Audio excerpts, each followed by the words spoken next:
You ever just have one of those days where it feels like you can't catch your breath and you're just kind of suffocating or drowning? That's how I have felt for the last 3 months, the last 100+ days under Donald Trump. And it has occurred to me that, while folks ask me often, are you okay? Like, how is everything? You all right? Like, how are you managing your way through this? I realize today, I am actually not okay, right? Like, none of this is okay. None of what we are experiencing and seeing and scrolling past is okay. It doesn't matter how you try to intellectualize, right? The find out part of the fuck around, how you have tried to, as I have, spent years trying to warn people about what would happen under this regime, and not just happen in the sense of, oh, like things will be bad or what have you, but I'm talking about the absolute of fucking emotional, physical, and spiritual toll that the last 3 months have taken on me personally. I'm not going to speak for everybody else. I'm only going to speak on myself.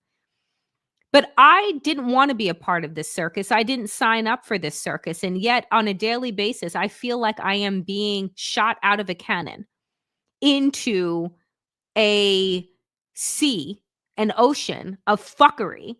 And I can't seem to figure out how to breathe underwater. And that's what's being expected of us in this moment is the contortion, the mental gymnastics that we're doing to be able to get through our days, right? On top of, right? Being asked to fucking breathe underwater while the ship is sinking. It is extraordinary. It is unrealistic, the expectations that are being placed on us. And if you find yourself like me, every once in a while, like coming to this place of, yeah, actually, you know what? I'm not okay. Know that you are not alone, that I and so many other people are there with you. And instead of pretending and mustering our way through, no, we're actually going to begin to unpack it and process it. On this show, I say that I am building damnation. I want to build a community because I don't want us to go crazy existing in the silos that we're in. And a part of that crazy, however, is having to bring you the news on a regular basis. And a part of me is like, I don't want to do this anymore. I'm going to be very honest with you. Not because I don't love what I do, not because like it's not a calling, but because it feels like swimming in sewage on a regular basis. And so I am going to be, as I said today on my Substack Live with my friend Jared Yates Sexton, radically honest, because I think radical honesty is what we need as we unpack what's happening to us, what's happening to this country, and what's happening to this world. So, welcome, dear friends, to the Danielle Moodie Show. Let's get into it.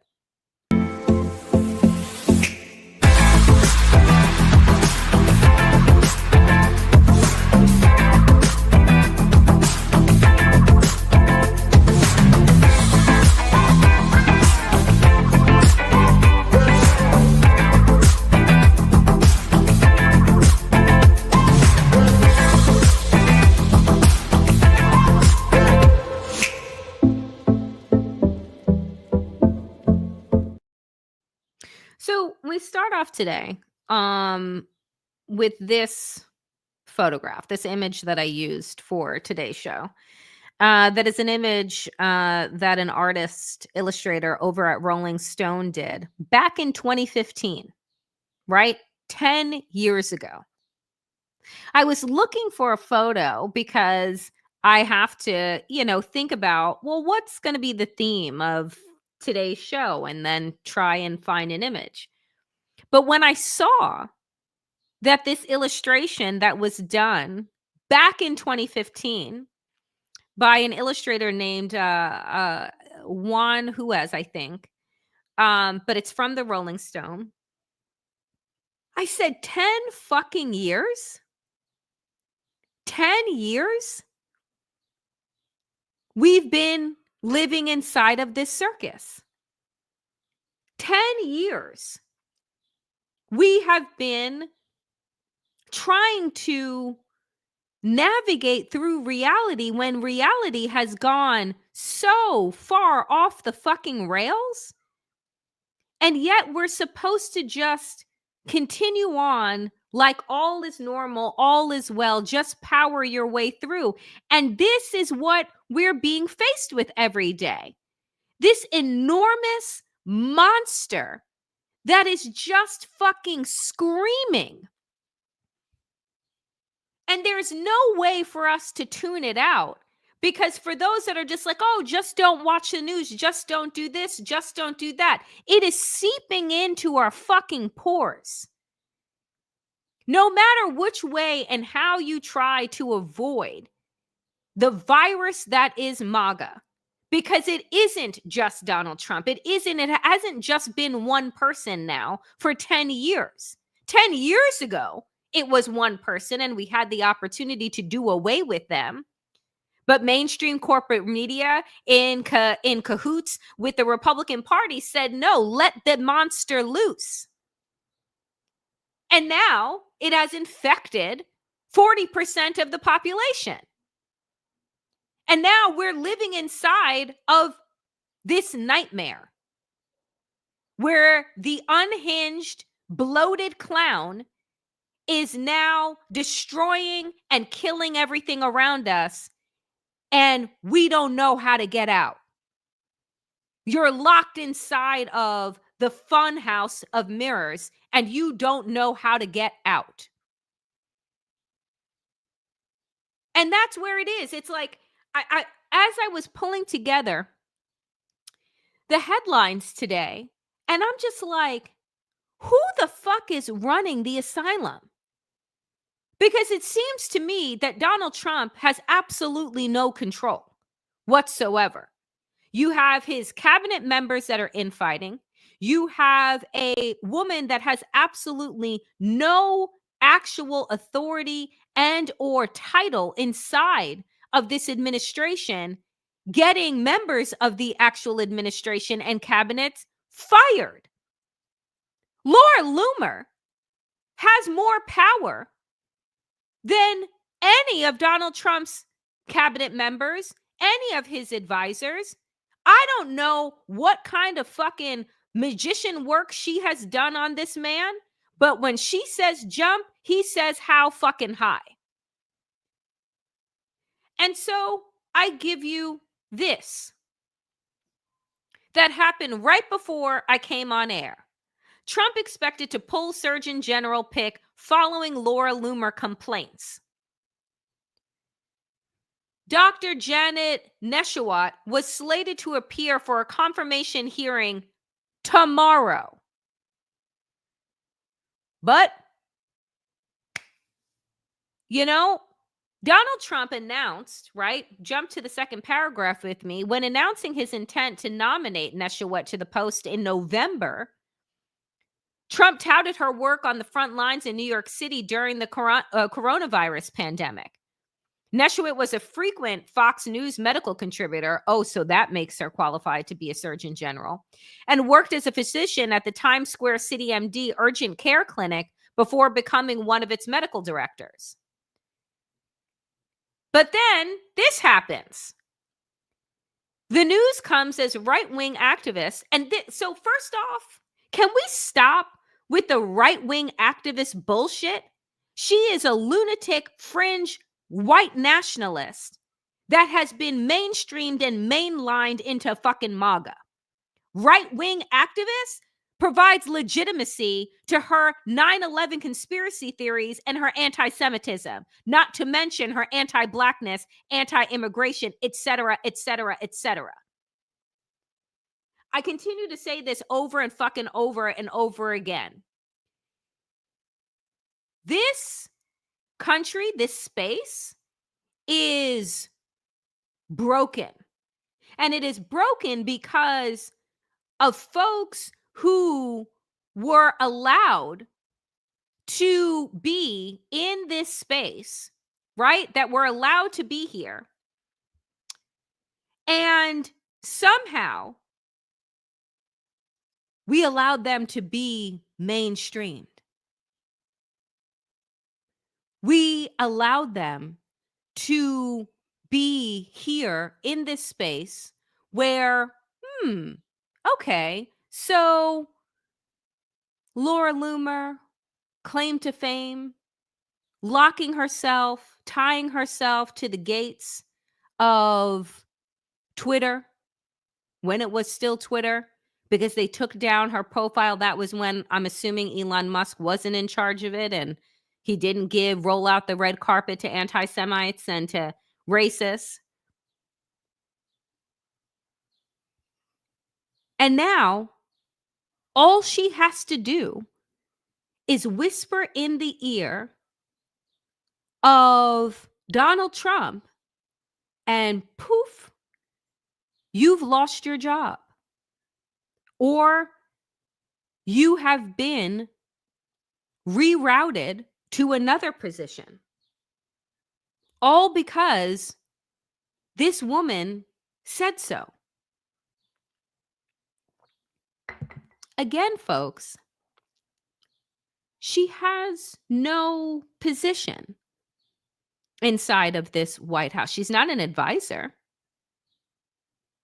She's not a cabinet member. She's not running an agency. She has no qualifications whatsoever. And as a matter of fact, you can Google it for yourself. Her own father tried to have her committed several years ago because she's that fringe. Marjorie Taylor Greene called her crazy. Marjorie. And this is the woman who's whispering in the ear of Donald Trump. And now today has decided, literally just a few minutes ago, Neshawet out the door. Now I am pleased to announce that Dr. Casey Means will be nominated as our next Surgeon General of the United States. Now, folks, I haven't even had the time to Google before I came on who Dr. Casey is. But apparently, according to Donald Trump, he has impeccable Maha credentials because whatever, it doesn't even matter. And will work closely with our wonderful Secretary of Health and Human Services. So essentially, we're all just going to die. Because I don't know who the fuck Dr. Casey is, but if he has all the MAGA credentials, let's just understand that he has absolutely no credentials to be in charge of the health and well-being of 330 million Americans. And so when I open up the show and I say to you that there are some days and weeks and apparently years where I'm readily admitting I am not okay. This shit is fucking insane. It's not funny. It's not like to be shrugged off, to be ignored. It is absolutely fucking insane. And I feel like I am going mad. We have the stupidest, most unqualified people running this country. And in just 3 months, a little over 3 months, they have literally destroyed everything. Our alliances, our allies, our reputation. They have reformulated the axis of evil, and we are now at the head of it. They have weaponized intellect. They're shutting down universities, shutting down the Department of Education. It's just breathtaking. And when I mean breathtaking, I mean absolutely taking my breath from me. To the point, as I said at the top, I feel like I'm going crazy. because I don't understand how we're being expected to function and act as if all is well and good, and that what? In midterms, like Donald Trump and the Republicans will be gone because you think that as they are dismantling the Smithsonian, as they are dismantling voting rights, as they're dismantling the 20th and 21st century, that somehow we're going to magically have elections that matter?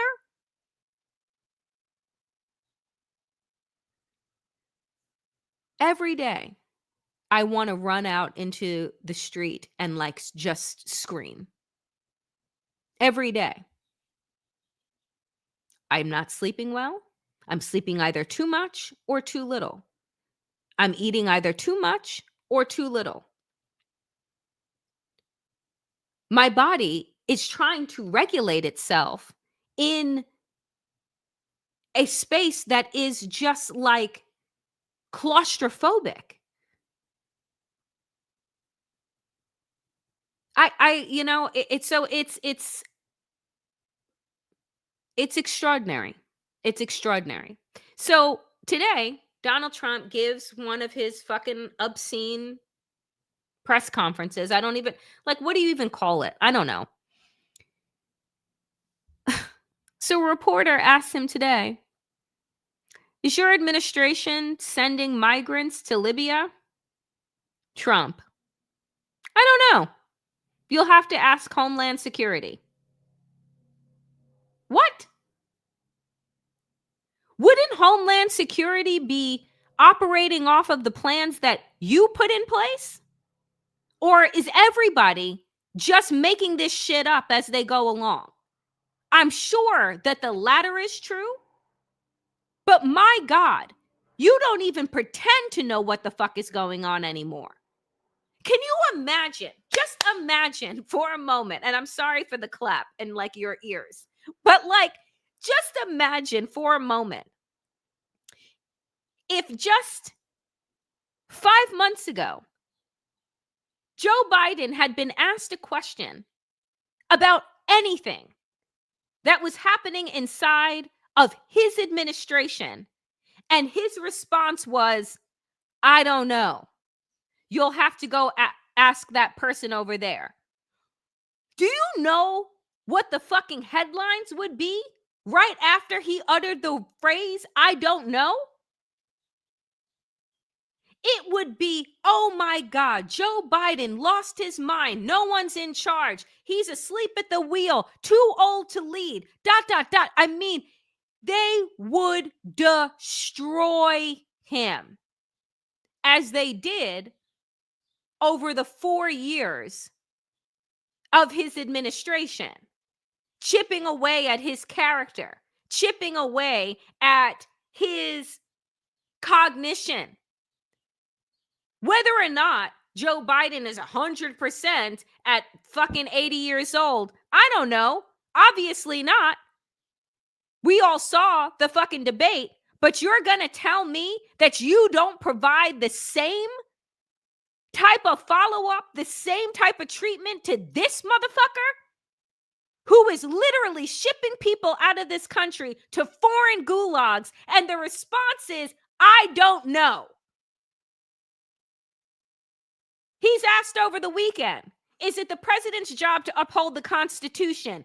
I don't know. Mr. President, are you shipping people to Libya? I don't know. And the fucking mainstream media just pitter-patters on like absolutely normal. I bring this up, friends, because I'm like, wake up. Wake up. Donald Trump doesn't know what the fuck is going on. So then ask yourself, who's in charge? Is Laura Loomer the president? Is it Elon Musk? Which one of these motherfucking sadistic motherfuckers is it? Because it's not Trump. It is evident by the day that he is a puppet. Hillary Clinton told us so. She said that he was Putin's puppet. I'm starting to think he's everybody's fucking bitch at this point. Because one person whistles over there, Donald Trump's like, oh, Elon, he's the best. Oh my God. Because all Elon had to do was break him off a little cash. Then it's love letters to Kim Jong. It's fucking love letters to Putin. It's Laura Loomer is the best. She's an exceptional woman. Exceptional at what exactly? Please do tell. What we know is that he ain't calling the shots.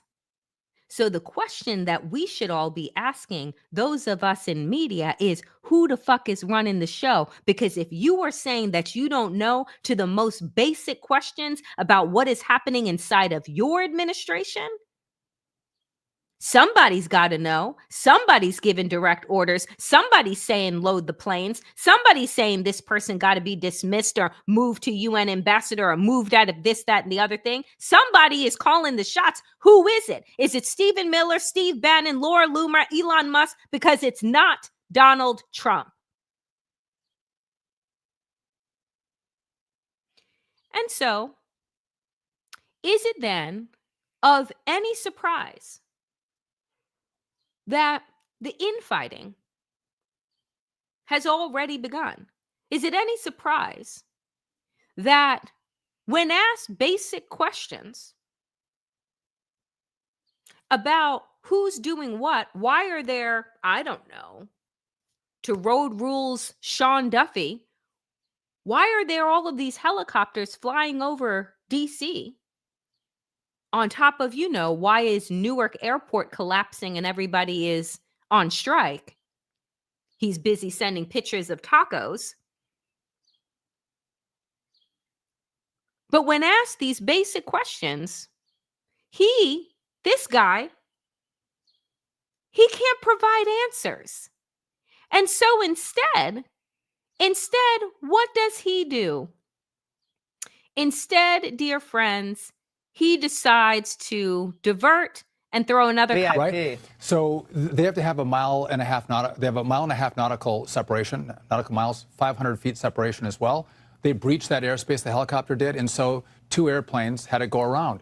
The question becomes, who are the VIPs? Is it a 2-star, 3-star general? There's a lot of traffic going into the Pentagon. The top brass at the White House, they take a Suburban or a Tesla or they take their own car. Who do these generals think they are that they have to take helicopters to go to meetings or go to air? I don't know who it was. We should find out. And the DOD who do we ask? I mean, you're the transportation secretary. How do you not know? The FAA doesn't know. We asked the DOD. The DOD has promised radical transparency. They should tell us who is qualified to take a helicopter out of the Pentagon. I don't know, but they have to tell us. Well, could you just call up Hegseth? Well, I should actually. Why don't Let's call him right now. You call Pete. Okay, Dial I got in. it. I got the five. She actually has a phone right by her desk. Yeah, I do. I'm ready for that. But those are the answers that we need. Again, when we have these near misses, you got to stop the traffic. And listen, the president, the vice president, Pete Hegseth, they all should fly in helicopters. But a 2-star? I mean, come on. What? Even the fucking rabid Fox News host is like, aren't you the Secretary of Transportation? So if you don't know, then who the fuck knows? Does Pete know? And he's like, maybe he should know, and you should call him. Aren't you a cabinet member? You fucking dummy. Shouldn't you pick up the phone and call him? Also, does anybody remember any of this happening under Biden, under Obama, under Bush, 1 and 2? Does anybody ever remember us having conversations about 2 and 4 and 3-star generals just copping fucking helicopters to go to meetings? No, because that sounds like some fucking Trump shit to me. Pop in my collar, I can do whatever it is I want. And this guy's sitting there, excuse me, with his fucking dick in his hand saying, I don't really know. I don't know. You should ask somebody. I'm asking you, You guys wanted these big bad jobs, right? You said no DEI, right? You said everybody that was going to be in these big bad jobs were going to be merit-based, right? Show me your fucking resume and tell me why you have this job. Tell me why you are qualified for this job. What have you run other than your fucking mouth?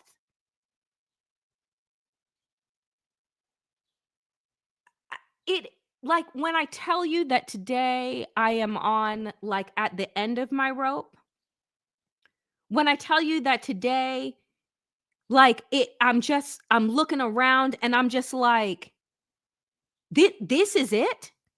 Like, this is our future. This is our present, and the future just gets worse. And I'm thinking to myself, what the fuck could be worse than this? The level of incompetence and entitlement is wild right now. It gets worse. You're like, Danielle, how does it get worse?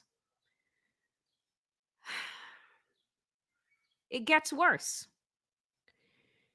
So everybody was on Meet the Press over the weekend, right? But because we were so caught up with Donald Trump saying that he didn't know whether or not a president had to uphold the Constitution, we forgot who else was on air. We forgot what other fucking lackeys were around to justify Donald Trump's total dismantling of the Constitution and putting it into a gray area of maybe I have to enforce it, maybe I don't. So listen to this motherfucker defend Donald Trump dismantling the Constitution.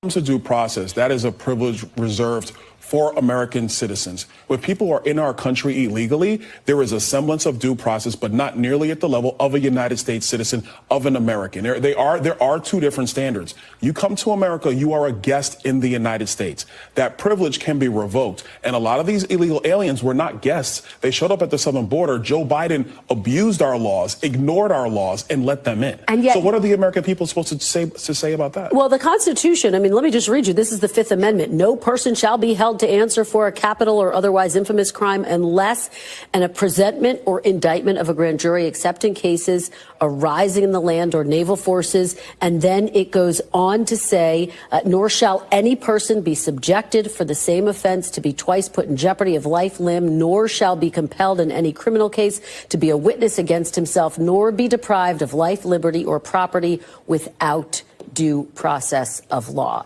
So the Constitution says any person, not citizen. And therein lies the debate and the root of my question. I mean, does any person just apply to citizens in your mind, or does it apply to citizens and non-citizens? The Secretary of State, Marco Rubio, says it applies to citizens and non-citizens. Well, let's be very clear. First and foremost, when the framers wrote our Constitution, they never envisioned that there would be an executive that would allow millions of people to come into the country illegally. They never fathomed that. What? When the framers wrote the Constitution, I'll tell you what they didn't have the imagination around. They didn't have the imagination around the fact that a convicted fucking felon and an adjudicated rapist and a gaslighting, just fucking liar, racist piece of garbage could become the president of the United States. They never imagined, when they were setting up the three co-equal branches of government, that they would all be co-opted by the same fucking MAGA virus. But I tell you, what they were aware of is that when they wrote any persons, they actually meant any persons. Now, let's be clear that in their mind, as they were writing any persons, Black people, you know, that motherfucker's ancestors were not considered people, nor were women. Regardless of which, they wrote any persons, not any persons that were born in the United States. It was any persons that was in the United States was afforded due fucking process. So their mix and mingling with words, their contortion and purposeful misreading of the Constitution is nothing more than bullshit. There's no nuance here. So the reality is they will take this shit up to the Supreme Court. And obviously, the Supreme Court is going to side with Donald Trump because that's why it was stacked in the first fucking place. But make no mistake that what they are doing is breaking the law. And I will go back to say what I have said so many times on this show. The Holocaust was legal. Apartheid was legal. The slave trade was legal. Colonialism was legal. So legality is not about right and wrong. It is about power and who has the power to make the laws or remake the laws or break the laws without any fucking consequence. So the mental gymnastics that these motherfuckers want to do around a very clear black and white Constitution, I swear to you, it is to drive us insane. And right now it's working because I tell you that wit's end is where I find myself. And then funny shit like this happens and I take a breath where the Secretary of Education, which requires no test for you, right, to become the Secretary of Education, because if it did, we know that Linda McMahon or like whatever her name is, wouldn't be qualified for the job. She sent a letter to Harvard, right? And allegedly, I don't know whether it was Harvard or the internet, marked it up for grammatical errors and reposted it on social media. And my God, it was hilarious. Because this is the head of education in this country. And if I was a student and got back this paper that was marked up, I would be embarrassed. Remember when you would get those papers marked back and it was like red circle, red line, red circle. And it's like with each red mark, I just shrank a little bit more in my fucking seat. This was brilliant. Again, don't know if it was just the internet, but I needed to see this today. Because this is the other thing that we are continuing to deal with, which is the weaponizing, right, of the IRS and tax exempt status for institutions that are not bending the knee to Donald Trump. So Harvard will continue to defend against illegal government overreach aimed at stifling research and innovation that make Americans safer and more secure. Harvard has decided that they are not backing down because Donald Trump decided to post and say, we are going to be taking away Harvard's tax exemption status. It's what they deserve. Is that your defense when you go into court? When the judges ask you what is the reasoning for taking away their status, you're just going to say what? I don't like them. This is what you deserve. Like that's your response. And so, take a listen to what the president of Harvard said when interviewed by the Wall Street Journal right after Donald Trump put up that message on his broke down social media. Speaking just hours after President Trump posted on Truth Social that he would be revoking Harvard's tax exempt status, saying it's what they deserve. How big of a problem is this for you? If the government goes through with a plan to revoke our tax exempt status, it would, number one, be highly illegal unless there is some reasoning that we have not been exposed to that would justify this dramatic move. But tax-exempt status is granted to educational institutions to enable them to successfully carry out their mission of education and for research universities of research. Obviously, that would be severely impaired if we were to lose our tax-exempt status.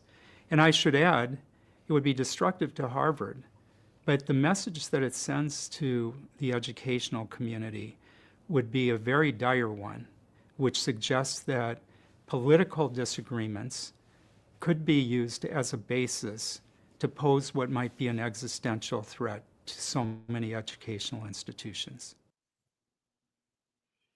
Because you see, folks, that intellect, critical thinking, education is an existential threat to autocracy and dictators.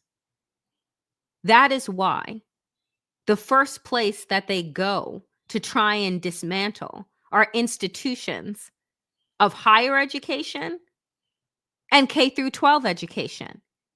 You take over what it is that children are learning and you put in its place whatever you want to indoctrinate them with. Stephen Miller stood up in the White House press briefing room and said that these children are going to be taught to love America, not hate America, and be inspired by America. What part of America are they going to be inspired by? What part of America? What do you mean when you say love America? What does that look like to you? Oh, does it look like what Ron DeSantis did down in Florida? Does it look like what the Texas manufacturers of textbooks were doing when they basically were referring to slavery as a unpaid internship, where according to Ron DeSantis, you know, the enslaved learn skills? No, motherfucker, they came here with skills because they were not born as just mindless rote slaves. They were bankers and doctors and healers, right? They were artists and blacksmiths and et cetera, et cetera. They came here with skills. It's the reason why you stole them. Because white people did not have the skill or the work that was required to build this country. So the audacity of a Stephen Miller, oh, we're going to teach them to love America. No, you're going to teach them to love a lie.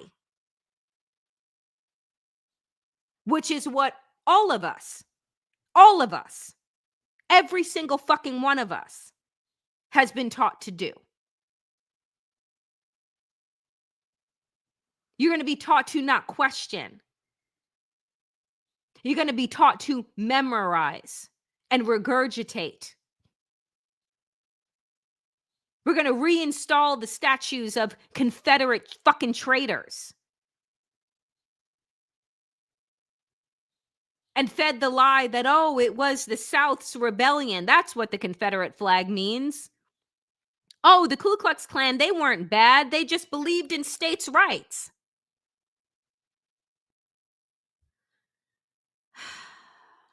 I tell you. Thread me on it. So then what are Democrats doing?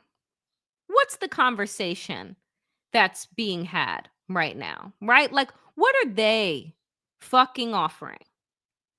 I bring you this conversation.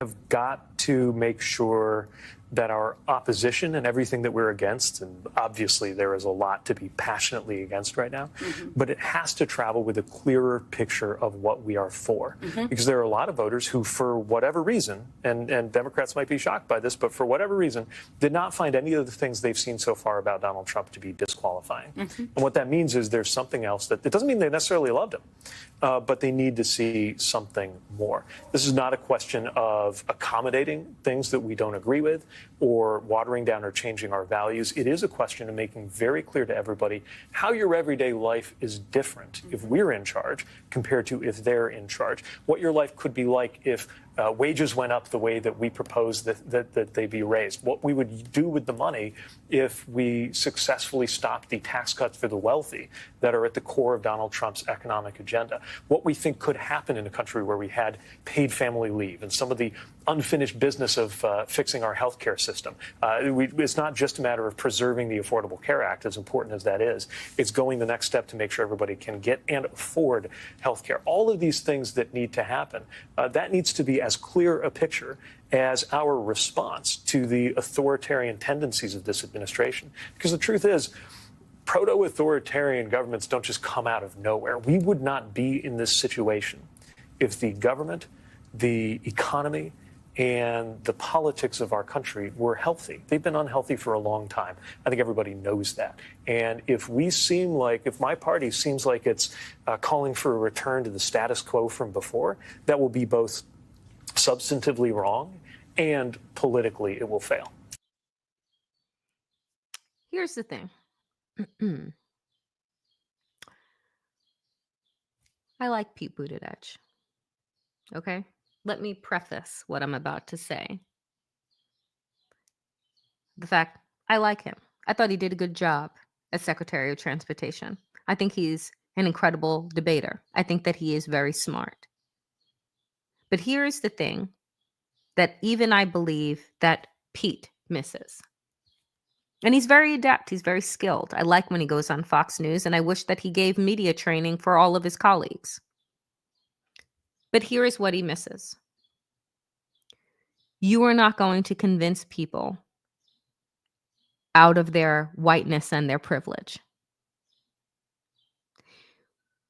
We are never going to move forward as a country in trying to pretend that at the root of everything that has been happening is in racism.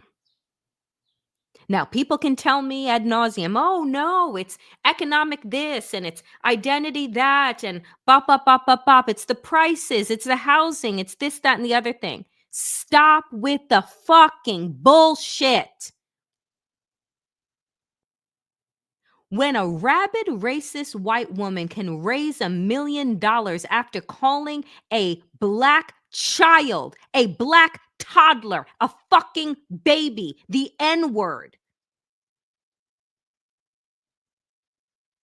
and we just think that that's an aberration, we just think that that is just a siloed fucking event, and I can give you then George Zimmerman, who was able to sell the gun that killed a teenage black boy, Trayvon Martin. Then I give you Kyle Rittenhouse, able to raise millions of dollars off of the assassination of BLM protesters.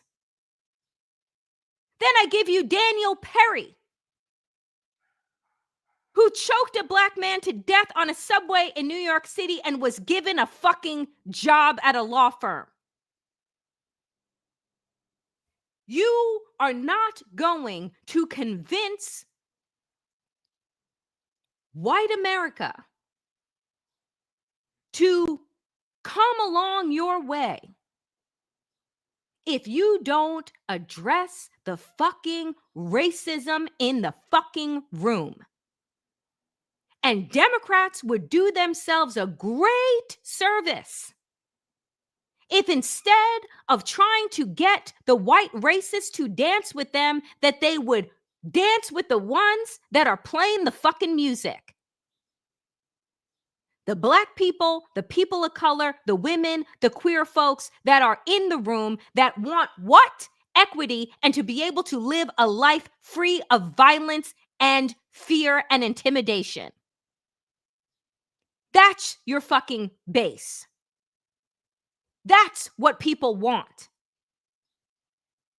I want to live free. What does that mean? Free from fear. I want to be able to walk out of my house and go to the fucking park and gaze at birds without a white woman calling the fucking cops on me. I want to be able to take a child to go play in the park without having a white person call them the N-word.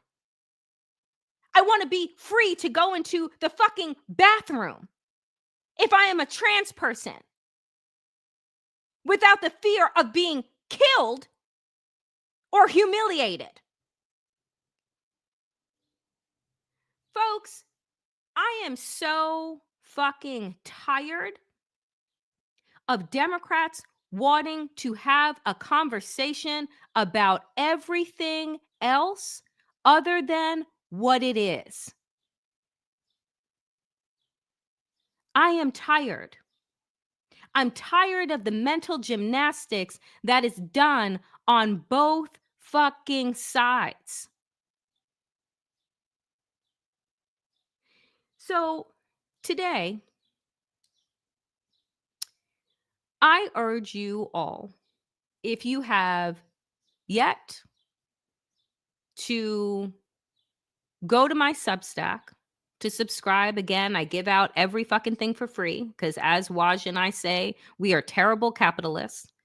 But I believe that information shouldn't be locked behind a paywall. I believe, like many of my colleagues do, that democracy dies behind a paywall. And so that's why I say, and I encourage folks, if you do have the resources to give, which I know that many people do not, please do and support independent media. If you have the opportunity to spend a few bucks a month and become a paid subscriber to my Substack, please consider doing so, because it goes an enormous way in allowing me to do the work that I do. But today, my friend Jared Yates Sexton and I do a show on Wednesdays at 12 p.m. Eastern called The Check-In, where we are not talking about headline news. We're not running through the latest things that Donald Trump said. We are talking about how we are feeling in this moment, how this moment, this time is changing us, whether we want to be honest about that or not. And today was an extraordinarily hard day for me, because I realized, as I said at the top of the show, you know what? I'm actually not okay. That the things that are happening, that we are all witnessing and seeing, it's really breaking down my spirit in very serious ways. And rather than pretend that it's not happening, rather than pretend that, like, oh, just keep pushing your way through, I decided to actually share in my conversation with Jared, because he starts off the show. We start off, how are you doing? And I was like, I'm not well. I actually think that I have depression. I actually think that it isn't the kind of depression that is about, like, what is happening internally, but it's the weight of what is happening externally. That while I try my best to control and meditate and walk and spend time outdoors and connect with friends and family, and I have a wonderful, amazing support system, that I'm still having trouble getting out of bed. And so today, Jared and I discussed it. And I entitled the discussion that we had, "What we need right now is radical honesty." Because I believe that us continuing to pretend that we are okay and that we are going to muscle through this moment ain't it. And so when I say to check in on your friends, your strong friends, and your family, do so, right? Like, really do so. Check in on them. Have real conversations about how you are feeling, how you are moving through. Because together, with radical honesty, in radical relationship, which is what Jared and I talked about last week,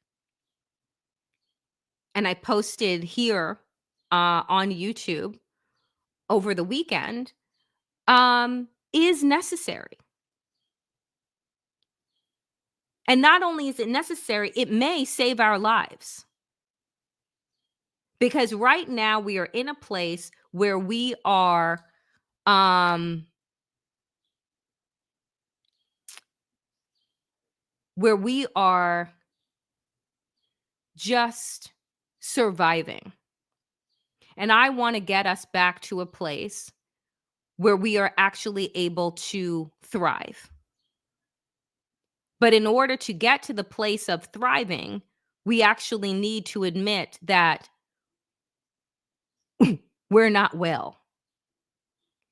And so I encourage all of you to check out that conversation. And I will be posting, the conversations that Jared and I have on YouTube at some point, but they are live 12 p.m. on Wednesdays. I just want to end with this today. Know that, if you, like me, find yourself struggling, know that there is nothing wrong with you. As Jared told me today, that is you feeling. That is you being in deep grief and having empathy. And I don't want to numb ourselves through this moment. I do want to feel it, because I feel like that is the only way that we're going to eventually be able to change anything. So I appreciate all of your kind words in the chat today. And I took care of, as well as Susan has been taking care of, a considerable amount of trolls that we don't normally have. But my understanding is that the more you speak truth to power and the bigger this channel grows, the more trolls that there will be. So I like to take that as maybe we're up in the algorithm today. I have no idea, but I blocked a lot of pathetic people, a lot of pathetic bots today, as I'm sure Susan did as well. So thank you so much to the moderators that, basically play tennis each and every day to create a safe space for us here. So I want to thank them. So folks, as always, power to the people, and to all the people power. Get woke, stay sane, and in these extraordinarily dangerous times, do stay safe and do take good care of your mental health as much as you can in all of the various ways that you can, and know that you are not alone. I will see you all back here tomorrow, 5 p.m. Eastern. Be well.